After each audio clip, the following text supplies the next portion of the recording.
एक general guidelines क्या है लोगों के लिए, अगर जो प्रयागराज के हैं या कोई बाहर से आ रहा है? जो आने और जाने के मार्ग विभिन्न रेलवे स्टेशनों से मेला क्षेत्र में आने और जाने के रास्ते निर्धारित किए गए हैं, उन्हीं मार्गों से आए। ये प्रयागराज का इस बार का मेला इतना महत्वपूर्ण क्यों है? हिंदू वैदिक कैलेंडर है, उसका 11वां महीना जो है वो माघ मास होता है। जी।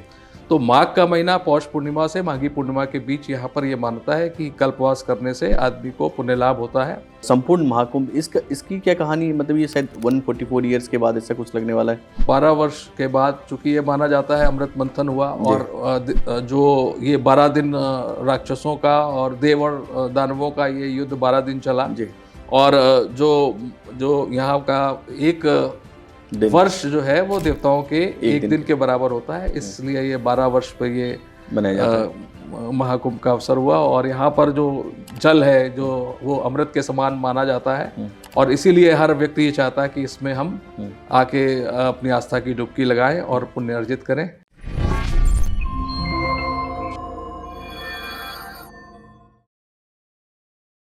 नमस्कार दोस्तों, मेरा नाम है प्रकाश भारद्वाज और वायरल टॉक्स में आपका स्वागत है।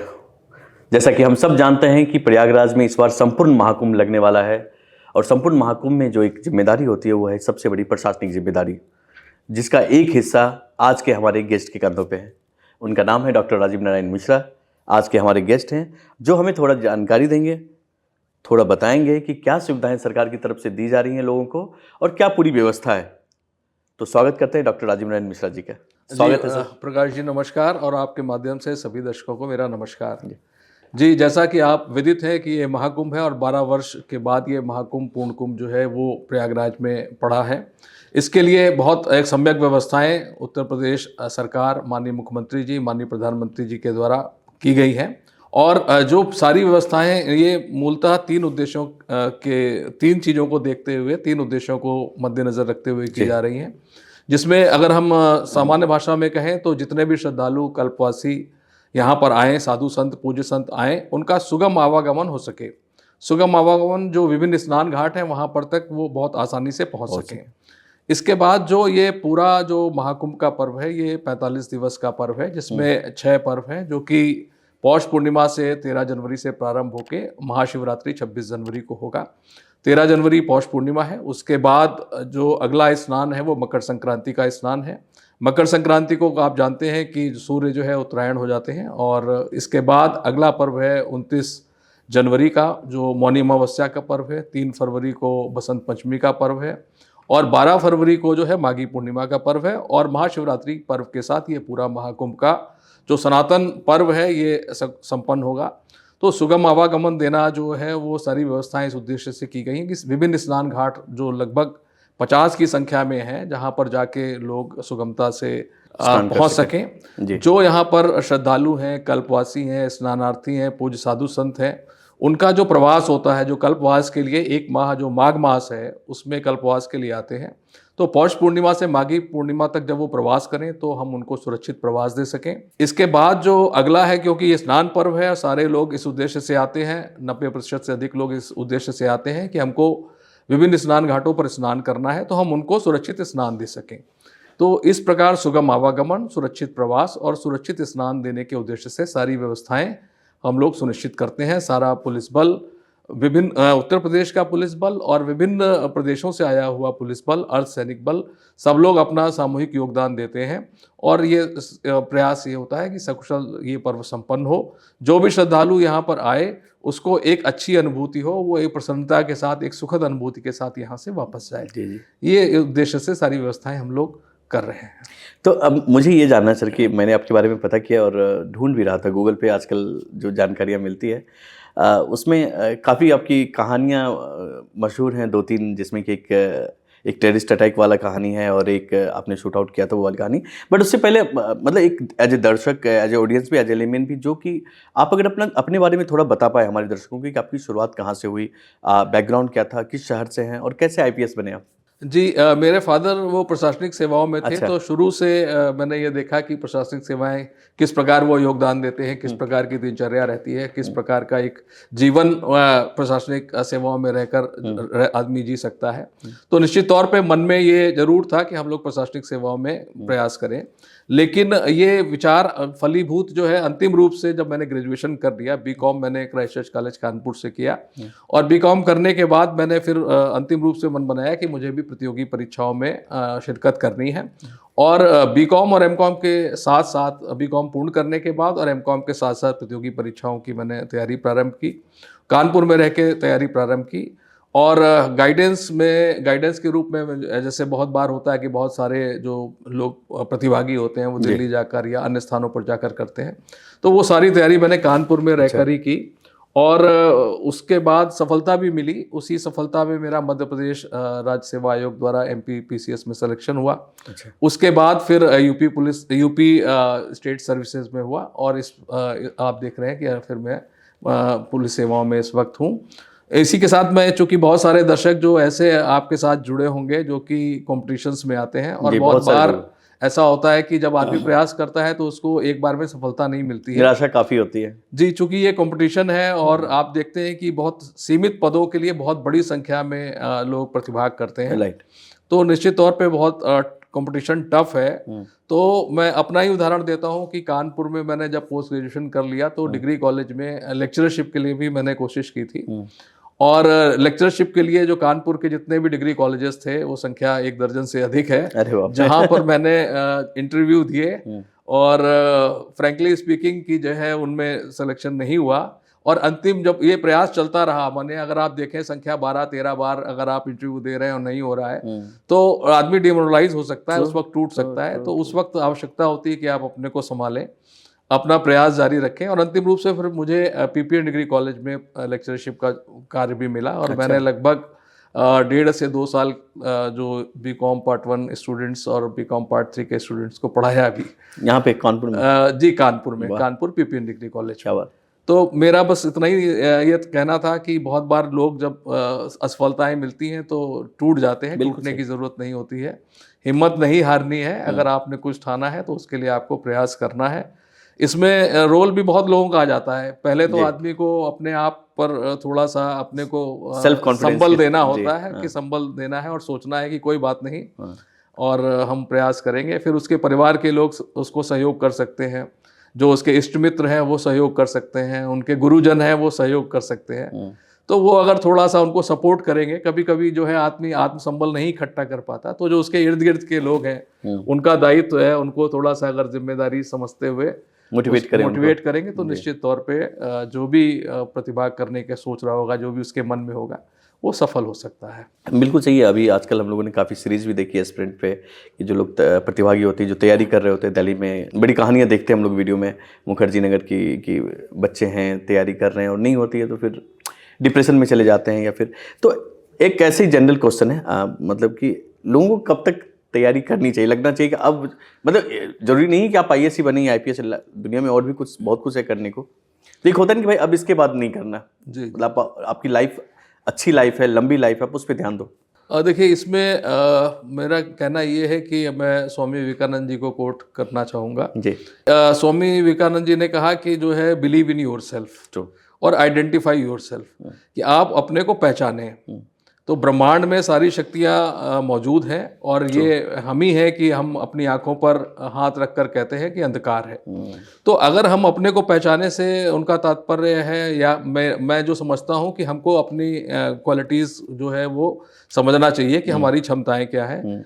ऐसा है कि बहुत बार आप सोचते कुछ है, और हो सकता है कि आपकी कॉम्पिटेंसी या बहुत सारी चीज़ें ऐसी होती हैं जो कि आपके अनुकूल नहीं होती हैं। बिल्कुल सही। तो आप अपने को पहचानें और अपनी योग्यताओं को पहचानें, उसी के अनुरूप आप प्रयास करें।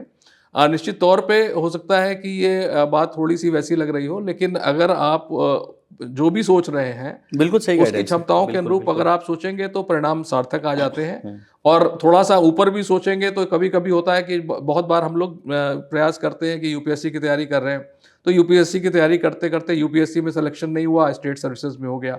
तो जब स्टेट सर्विसेज में आ गया तो आपका आत्मविश्वास बढ़ा, तब आपने यूपीएससी के लिए दिया दोबारा, तो आप यूपीएससी में चले गए। तो ये एक प्रक्रिया है, और आदमी को थोड़ा सा जब प्रयास करता है और मन से प्रयास करता है, मतलब जो पहचानने की बात है कि हम एक बार ठान लें कि हमारा क्या संकल्प है, हमने क्या सोचा है।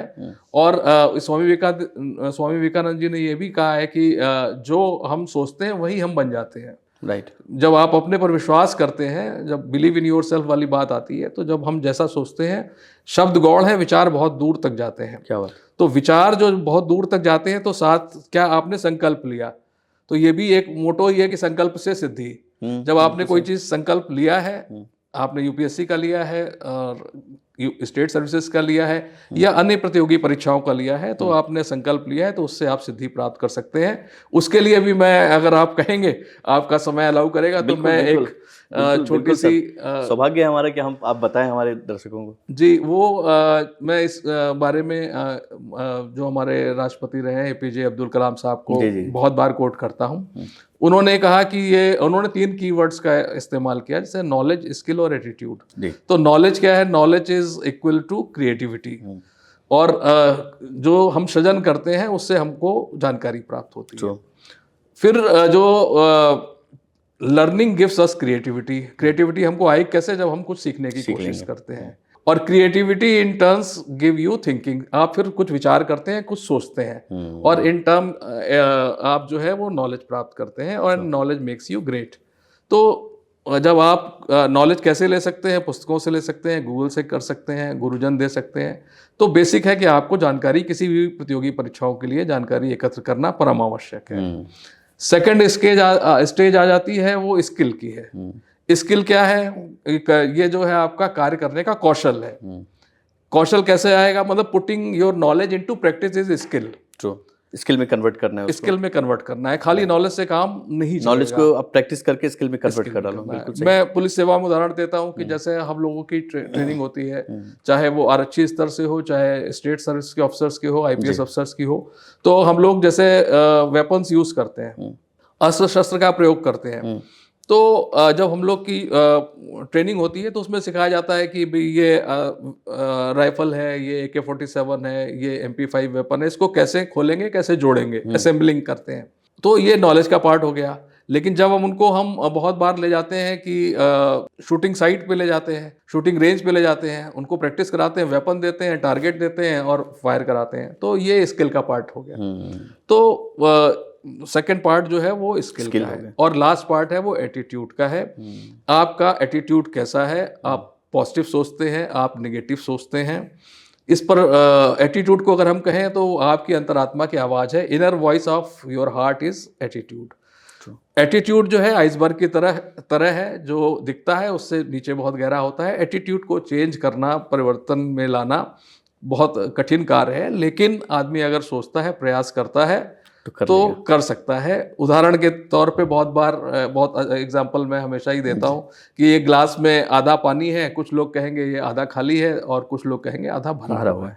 जो भरा हुआ देख रहे हैं वो सकारात्मक पार्ट में देख रहे हैं। तो अगर हम किसी चीज में सकारात्मकता देखते हैं, तो निश्चित तौर पे वो हमारे लिए as an individual, as a family, as a society वो लाभदायक होती है, और आदमी जो अपने उसके ऑब्जेक्टिव्स हैं, उद्देश्य हैं, उनकी पूर्ति करने में अग्रसर हो सकता है। वाह वाह, मतलब एक तो आप आईपीएस के अलावा एक मोटिवेशनल स्पीकर भी हैं आप। मुझे लगता है कि एक आपकी क्लासेस वो भी होनी चाहिए कि आदमी को कैसे मोटिवेट करें खुद को लाइफ में, क्या क्या होने। क्योंकि जो आपने 3 चीज़ें बताई, मैं भी इस पर सोच रहा था कि नॉलेज तो बहुत लोग नॉलेज लेके रखते हैं, ज्ञान है लोगों के पास, लेकिन वो प्रैक्टिस नहीं करने के कारण स्किल में कन्वर्ट नहीं होती। तो आपको लगता है मुझे आता तो है बट हो क्यों नहीं रहा है? तो वो एक कड़ी जो आपने बताई कि आपको निरंतर उस पर प्रयास करना चाहिए, कोशिश करते रहनी चाहिए, प्रैक्टिस करती रहनी चाहिए, तभी वो स्किल में कन्वर्ट होगा, और स्किल कन्वर्ट होगा तभी वर्क होगा।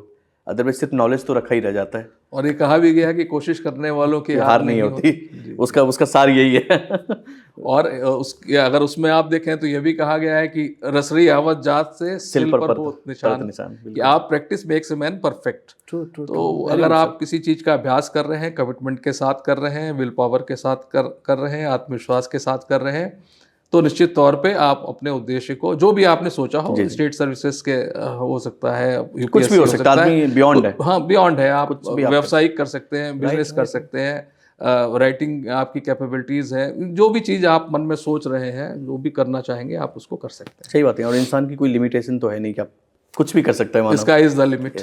तो अभी जितनी अपनी ज्ञान की बात, मुझे तो लगता है कि एक आपका अपना खुद का मोटिवेशनल क्लास भी होना चाहिए, और मुझे लगता है ये वहाँ से भी आया जहाँ से आपने बोला कि मैं पढ़ाया भी बीच में, टीचिंग का भी काम किया था ना बीच में अपने। जी जी जी, लेक्चर तो मैंने पीपीएन डिग्री कॉलेज में लगभग वो स्किल आपके अंदर अभी आ गई है कि आप एक मोटिवेशन की चीज़ें बता रहे हैं, और लोगों को समझाना बहुत टफ काम है। जी, मुझे हमेशा अच्छा लगता है, मैं पुलिस सेवाओं के साथ साथ जहाँ भी मुझे अवसर मिला है, मैं स्टूडेंट्स के बीच में जाता रहा हूँ, उनसे इंटरेक्शन करता रहा हूँ, उनसे संवाद करना मुझे बहुत प्रिय भी है। और जहाँ जो भी मौका मिलता है, चाहे वो छोटे बच्चे हों या इंजीनियरिंग स्टूडेंट्स हों या मैनेजमेंट के स्टूडेंट्स हों, मुझे अवसर प्राप्त होने पर वो अवसर मैं खोता नहीं हूँ। क्या बात सर, आपकी यही सहजता आपके चेहरे पे दिखती है, और कहते हैं ना कि सहजता का कोई तोड़ नहीं है, जो ईजी है वही महान है।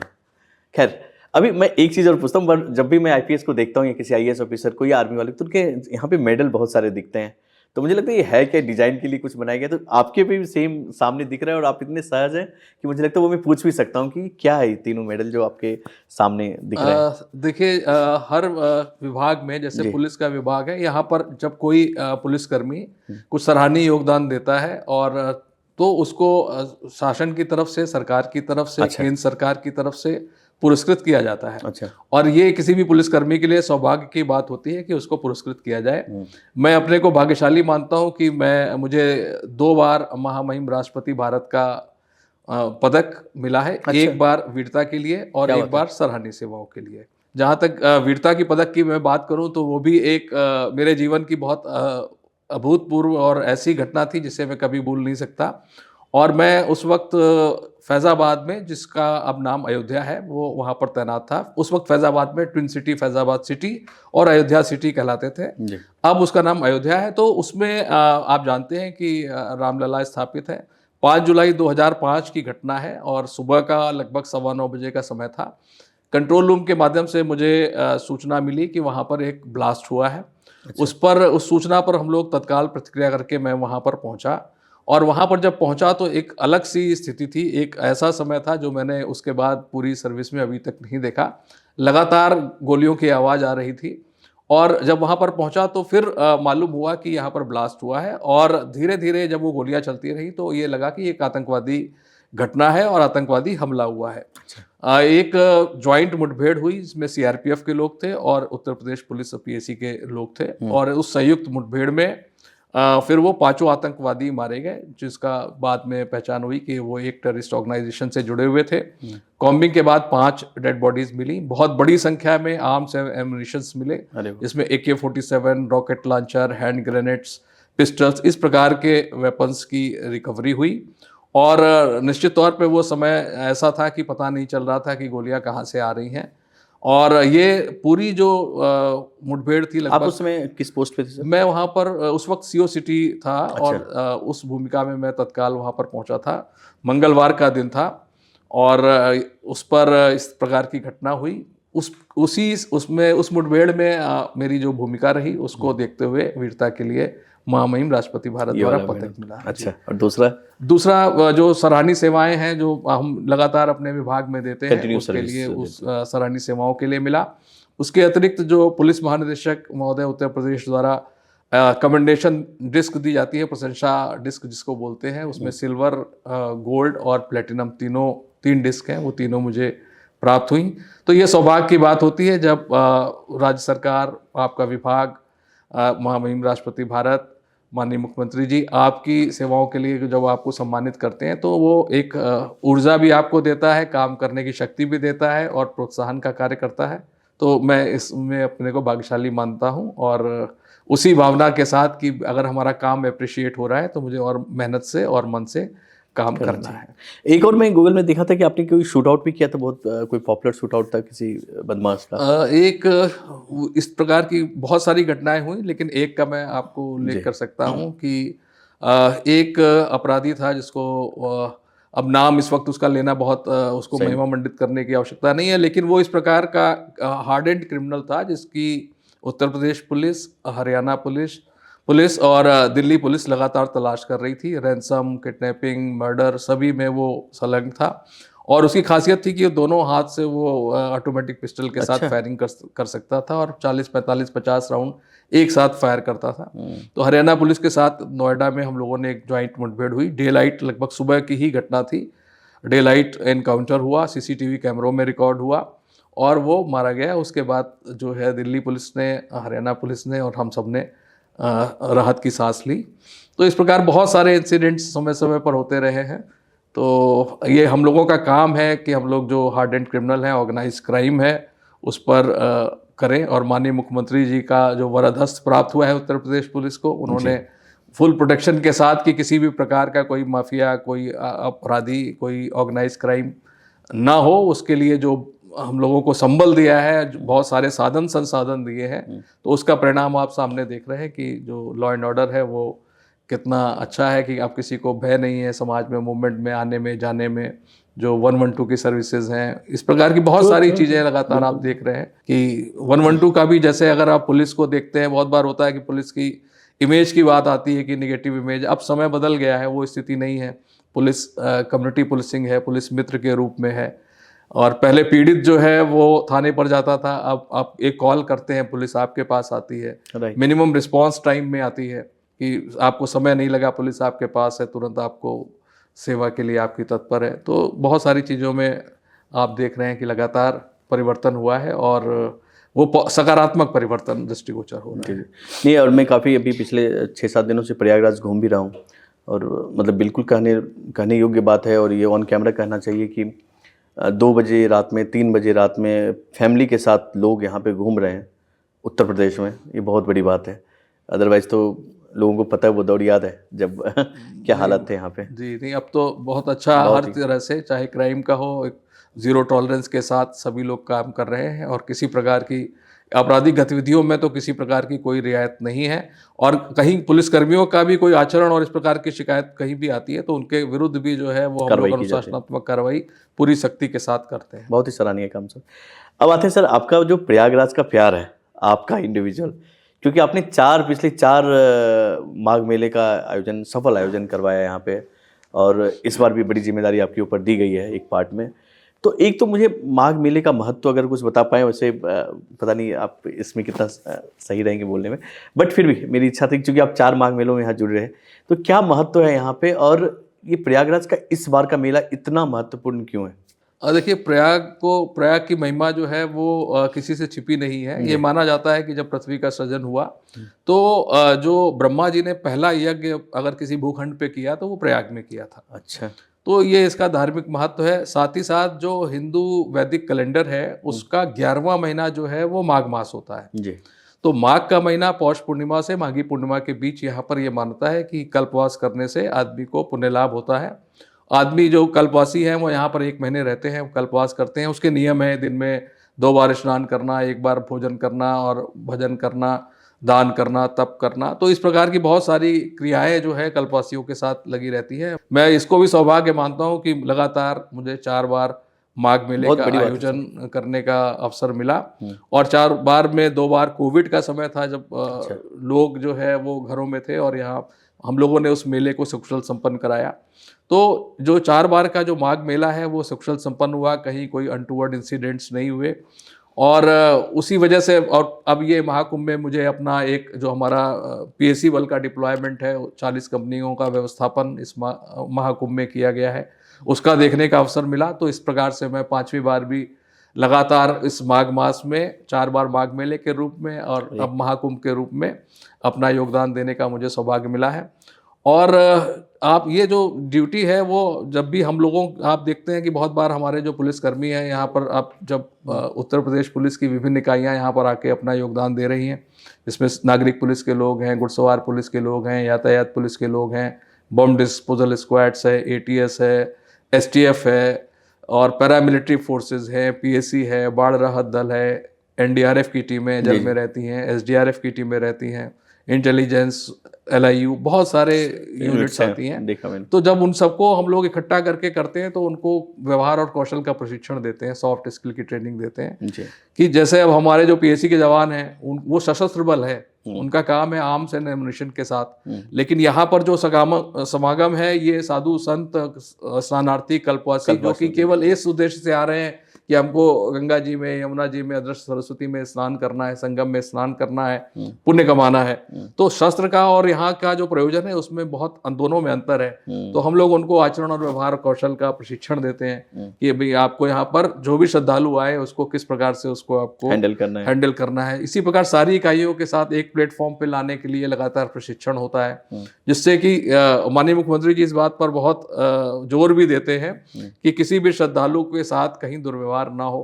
तो उसके लिए लगातार हम लोग उनको प्रशिक्षित करते हैं कि भाई आपको किस प्रकार का आचरण, उनको जो भी श्रद्धालु है उसको अपना भाई, अपनी बहन, अपने माता, अपने पिता के रूप में देखना है। और जब वो जाए तो उसको ये अनुभूति हो कि उत्तर प्रदेश पुलिस का हर जवान, हर सिपाही जो है उसका व्यवहार इतना अच्छा रहा कि जैसे परिवार के सदस्य के साथ वो इस महाकुंभ में अपना आया और यहाँ से वापस गया। बिल्कुल सही। नहीं, वो तो मुझे दिख भी रहा, मैंने काफ़ी कुंभ एरिया में भी अभी घूम रहा था और काफ़ी पुलिस बल का भी सपोर्ट है, नो डाउट, बाकी बटालियन भी है, सबका सपोर्ट भी है, सब व्यवहारिक भी हैं सारे लोग। एक और चीज़ जो बोली जा रही है इस बार की, जो ये संपूर्ण महाकुंभ, इसकी क्या कहानी है? मतलब ये शायद 144 ईयर्स के बाद ऐसा कुछ लगने वाला है, ऐसा कुछ है क्या? देखिए ये 12 वर्ष के बाद, चूंकि ये माना जाता है अमृत मंथन हुआ और जो ये 12 दिन राक्षसों का और देव और दानवों का ये युद्ध 12 दिन चला जी। और जो यहाँ का एक वर्ष जो है वो देवताओं के एक दिन के बराबर होता है, इसलिए ये 12 वर्ष पर ये बनाया जाता है। महाकुंभ का अवसर हुआ। और यहाँ पर जो जल है जो वो अमृत के समान माना जाता है और इसीलिए हर व्यक्ति ये चाहता है कि इसमें हम आके अपनी आस्था की डुबकी लगाएं और पुण्य अर्जित करें और जो उसके उद्देश्य है जीवन के मोक्ष पाना है या जिस प्रकार की वो मनोकामना रखता है वो उसकी मनोकामना पूरी हो। जी। तो अभी प्रयागराज को लेके काफ़ी सारी सुविधाएं भी और इन्फॉर्मेशन भी अवेलेबल है, अगर हम वेबसाइट पे जाके देखते हैं तो एक जनरल गाइडलाइंस क्या है लोगों के लिए, अगर जो प्रयागराज के हैं या कोई बाहर से आ रहा है तो उसके लिए कोई जनरल गाइडलाइंस आप लोगों ने तो बनाया हुआ, क्योंकि बाकी मैं समझता हूँ बहुत सारे डिपार्टमेंट इसमें मिले हुए हैं, सबकी अपनी अपनी नियम कानून है, बट आपकी तरफ से मैं जो चीज़ आपको शेयर कर रहा हूँ वो एक सामान्य जानकारी के रूप में है, क्योंकि बहुत सारी चीज़ें जो हमारे मैं समझ सकता हूँ बिल्कुल जो पर्टिकुलर जुरिडिक्शन के बियॉन्ड भी हो सकती हैं, इसलिए मैं उसको कहने से बच रहा हूँ। लेकिन जितने भी लोग यहाँ पर आ रहे हैं मैं सबसे ये अनुरोध करूँगा कि एक सुगम आवागमन, जैसे मैंने कहा था कि जो भी यहाँ पर आए हम उसको सुगम आवागमन दें, इस उद्देश्य से बहुत सारी व्यवस्थाएं की गई हैं। तो आने के और जाने के मार्ग बहुत सारे निर्धारित किए गए हैं, जिसको लगातार जो है प्रिंट मीडिया और सोशल मीडिया के माध्यम से बताया जा रहा है, तो उसको लोगों को उसका अनुसरण करना चाहिए। बहुत सारे पार्किंग के प्लेसेस बनाए गए हैं जिसकी जानकारी जो है वो सोशल मीडिया प्लेटफॉर्म्स पे लगातार दी जा रही है। तो जो निर्दिष्ट पार्किंग स्थल है वहां पर ही अपने वाहनों की पार्किंग करें। जो आने और जाने के मार्ग विभिन्न रेलवे स्टेशनों से मेला क्षेत्र में आने और जाने के रास्ते निर्धारित किए गए हैं, उन्हीं मार्गों से आएं। जो आने का मार्ग है उसी से आएं, जो जाने का मार्ग है उसी से जाएं। ऐसा ना हो कि आने के मार्ग से जाना प्रारंभ करेंगे तो किसी प्रकार की घटना दुर्घटना की संभावना बनी रहती है। इसी प्रकार से जो आप जानते हैं कि पूरा जो महाकुंभ का क्षेत्र है या जो भी माघ मेले होते रहे हैं वो सारे ज्वलनशील पदार्थों से बनते हैं, जैसे लकड़ी, घास फूस, टेंट, कपड़ा, ये जो कि ये सारे बहुत ही ज्वलनशील पदार्थ हैं और विद इन नो टाइम इसमें आग लगने की संभावना बनी रहती है। तो जो लोग उसमें प्रवास कर रहे हैं ये सबसे पहले तो उनकी भी जिम्मेदारी है कि वो सावधानी बरतें। और ऐसी कोई चीज़ जो है, जैसे बहुत बार होता है कि दीपक है, दीपक जलने से भी अगर ऐसी जगह आपने जलाया और जलता रहा और उसके बाद आप स्नान करने चले गए तो फूस है, पुआल है, उससे आग लग सकती है। तो हीटर का प्रयोग करना जो है वो वर्जित है। इसी प्रकार की बहुत सारी इलेक्ट्रिकल सेफ्टी की जो बहुत सारी गाइडलाइंस डिपार्टमेंट ने जारी की हैं, उनसे हमको सावधानी रखनी चाहिए कि किसी प्रकार आग लगे ही ना। यदि बहुत सारे उपक्रम किए गए हैं कि आग लगेगी तो फायर डिपार्टमेंट प्रतिक्रिया करके उसको बुझाने के लिए सक्षम है। एक व्यापक योजना फायर डिपार्टमेंट ने बनाई हुई है। तो वो फायर के लिए हमको सेफ्टी जब तक खुद हम सजग रहेंगे तभी हम कर पाएंगे। इसी प्रकार जल में जब आदमी, क्योंकि स्नान पर्व है, स्नान के लिए लोग जा रहे हैं, तो उनसे भी अनुरोध है कि जो स्नान घाट बनाए गए हैं वहीं पर स्नान करें। जो प्रतिबंधित घाट है, प्रतिबंधित स्थान है, बैरिकेटिंग लगी हुई है, उनको वहां से जंप करके स्नान करने का प्रयास न करें, इससे उनकी ही जान को खतरा हो सकता है। तो जो निर्दिष्ट स्नान घाट है वहां पर जाके ही स्नान करें। और बाकी एक सामान्य सा है, आजकल आप देख रहे हैं कि बहुत सारे साइबर क्राइम घटित हो रहे हैं, बहुत सारे ऑनलाइन लोग भी चीट किया जा रहा है, ऑनलाइन चीट कर रहे हैं, बहुत सारे पोर्टल भी लोग बना ले रहे हैं, और लगातार हम लोग मिसगाइड किया जाता है लोगों को। हाँ, जो यूपी पुलिस है, जो कमिश्नरेट पुलिस प्रयागराज है, मेला पुलिस है, ये लोग लगातार उस पर एफर्ट्स करके उसको कर्टेल कर रहे हैं। और यूपी पुलिस ने की वेबसाइट पर ये प्रकाशित कर दिया गया है कि कौन से जो है वो जेन्युइन होटल्स हैं, उनके नंबर दिए गए, जो वेरीफाइड होटल्स की लिस्ट भी पब्लिश की हुई है। तो उन्हीं के माध्यम से वो अपनी बुकिंग लें। एक मूवी के माध्यम से भी जो है लोगों को अवेयर किया जा रहा है कि साइबर फ्रॉड से बचें। किस प्रकार हम खुद थोड़ा सा जागरूक रहेंगे, अगर हम अवेयर रहेंगे तो किसी प्रकार के साइबर फ्रॉड के विक्टिम होने से बचेंगे, और जो हमारी हार्ड अर्न मनी है और जो परेशानियां हैं उनसे हम अपने को बचा सकेंगे। राइट, बिल्कुल सही। एक चीज़ और है सर कि मेले के दौरान मतलब ऐसे हम लोगों ने बचपन में फिल्मों में देखा है, वो खोने बिछड़ने वाला बहुत बोलते हैं, कुंभ के मेले के बिछड़े हुए भाई हैं ये लोग। तो अभी तो लग रहा है कि काफ़ी व्यवस्था है कि अब बिछड़ने वाली संभावना तो चली गई है, और काफ़ी लोगों ने अरेंज भी वहाँ पे किया है। नहीं, आपका कहना बहुत सही है, और माननीय मुख्यमंत्री जी ने इसको बहुत ही फोकस इस बात को किया है कि इस प्रकार की कभी कोई अगर अपने परिवार से बिछुड़ता भी है तो उसको तुरंत मिलाने के लिए खोया पाया केंद्र, बहुत बड़ी संख्या में खोया पाया केंद्र बनाए जा रहे हैं। कंप्यूटराइज्ड खोया पाया केंद्र बनाए जा रहे हैं। जो इंटीग्रेटेड कमांड कंट्रोल सेंटर है उसका इंटीग्रेशन किया गया है तत्काल, उसकी फोटो के माध्यम से सारे थानों से, सारे अन्य कमिश्नरेट के थानों के माध्यम से जनपदों में तुरंत उसको बहुत सारा एक मैकेनिज्म जो है वो डेवलप किया गया है, जिससे कि उसको अगर कहीं ऐसी कोई घटना दुर्घटना हो तो तत्काल बिछड़े हुए को उसके परिजनों से मिलाया जा सके। इसकी बहुत वृहद योजना बनाकर इसकी व्यवस्थाएं भी सुनिश्चित की जा रही है। क्योंकि फिल्मों में डायलॉग था ना भाई, ये कुंभ के खोए हुए, मतलब कुंभ में हमेशा खोने की घटना होती है। बिल्कुल सही है, लेकिन उत्तर प्रदेश पुलिस का ये पूरा प्रयास रहेगा कि ऐसा जीरो केस हो कि कोई भी जो है अपने परिजनों से बिछड़े, ऐसी स्थिति ना आए, इसके लिए सारे उपक्रम सुनिश्चित किए गए हैं। राइट। लास्ट और एक चीज़ और कि जो पुलिस का हेल्पलाइन नंबर है उसमें क्या क्या सुविधाएं अवेलेबल है, मतलब लोग अगर फ़ोन करें तो उनको बेसिक सुविधाएं यहाँ पे दी जा रही हैं या उनको पहुंचाया जा रहा है, क्या क्या सुविधाएं, और वो नंबर्स कौन से अगर वो बता दें आप। देखिए 112 है, उसका इंटीग्रेशन सारा है। हेल्थ रिलेटेड भी कोई बात है, किसी को कोई समस्या है तो 112 का इंटीग्रेशन है, तो वो एम्बुलेंसेस को तत्काल भेजने के लिए जो हमारे जो PRV वैन्स हैं, इनका प्लेसमेंट इस तरह है कि न्यूनतम रिस्पॉन्स टाइम में वो विक्टिम के पास पहुंच सके। तो 112 की हेल्प कोई अगर परेशानी में है, डिस्ट्रेस में है तो इस्तेमाल कर सकता है। इसी प्रकार जो मेला हेल्पलाइन है वो 1920 है।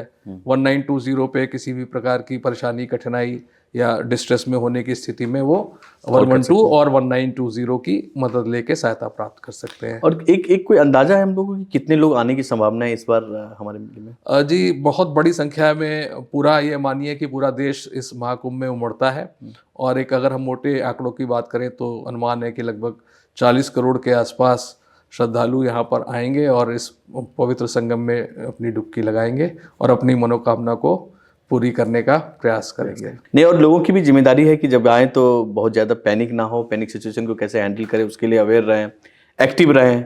कि मतलब होता है कि लोग भी बहुत पैनिक हो जाते हैं लास्ट मोमेंट पे कि अरे ये हो गया, वो हो गया, और हर चीज़ के लिए प्रशासन तो जिम्मेदार नहीं हो सकती है। कुछ चीज़ें लोग खुद भी संभाल सकते हैं, खुद अपनी जिम्मेदारी ले सकते हैं। बाकी नो डाउट मेरा ऐसा एक्सपीरियंस है अभी इस बार के प्रयागराज के कुंभ मेले में कि काफ़ी कुछ अच्छी व्यवस्था की गई है, प्रशासनिक भी, हॉस्पिटैलिटी भी, रहने की, हॉस्पिटल, मेडिकल, फायर, जो मैंने देखा है वो मुझे तो अच्छा लगा, फील हुआ कि इस बार तो काफ़ी कुछ जी स्वच्छ कुंभ है और नो प्लास्टिक। प्लास्टिक वाली भी बात में बोलने वाला मैं सभी से जो दर्शक हैं उनसे भी अनुरोध करूंगा कि जो ऐसी प्लास्टिक जो पर्यावरण के लिए हानिकारक है उसका प्रयोग ना करें। मेले को नो प्लास्टिक जोन रखा गया है और उसका अगर सबका सहयोग ही होगा तभी ये चीज़ें संभव होती हैं। एक इसके लिए भी पूरी ड्राइव स्वच्छता के लगभग बहुत सारे 10,000 से अधिक स्वच्छता कर्मियों को भी लगाया गया है जो मेले को स्वच्छ रखें, सुरक्षित कुंभ हो, डिजिटल कुंभ हो। इसके लिए सारे प्रयास शासन और सरकार के निर्देश के क्रम में लगातार सभी एजेंसियों द्वारा बराबर किए जा रहे हैं। नहीं, मैंने इस बार देखा भी कि वेस्ट मैनेजमेंट एक बहुत बड़ी रिस्पॉन्सिबिलिटी के रूप में लोग कर रहे हैं, ना कि एक काम के रूप में कर रहे हैं। और हर जगह एक अच्छा टॉयलेट बाथरूम होना, फैसिलिटी देना, और वेस्ट मतलब गीला कूड़ा, सूखा कूड़ा, प्लस एक अच्छा यूनिट भी मैंने देखा कि लगा हुआ है जी। पूरे वेस्ट को मैनेज करने के लिए। तो बहुत बड़ी बात है। Thank you so much sir, आपने इतना टाइम दिया, इतनी भागदौड़ में मैंने आपका वक्त लिया और आपने दिया। और मुझे लगता है कि आने वाले टाइम में जब ये एपिसोड रिलीज होगा अगले 1-2 दिनों में, तो लोगों को काफ़ी जानकारियाँ मिलेगी, लोग अवेयर होंगे इन चीज़ों के बारे में। और जो भी लोग जिस शहर से आ रहे हैं, छोटे शहरों से आ रहे हैं, गांव से आ रहे हैं या बड़े शहरों से आ रहे हैं, तो प्रयागराज में आपका स्वागत है। ये मेरा पर्सनल एक्सपीरियंस से यहाँ पे बोल रहा है कि आप प्रयागराज आएँ, काफ़ी कुछ अच्छी व्यवस्थाएं की गई है। पैनिक ना हो, हालात को समझें, चूँकि भीड़ है, लोग बहुत सारे आने वाले हैं। तो अगर अवॉइड कर सकें, खासकर 2-3 डेट्स जो कि सब जानते हैं, उस डेट्स को अगर अवॉइड कर सकें तो ज़्यादा बेहतर है। लेकिन अगर इच्छा है कि उस दिन ही डुबकी लगाई जाए, तो स्वागत है प्रयागराज में। Thank you so much. जी, नमस्कार प्रकाश जी, सभी को शुभकामनाएं। जय हिंद, जय भारत।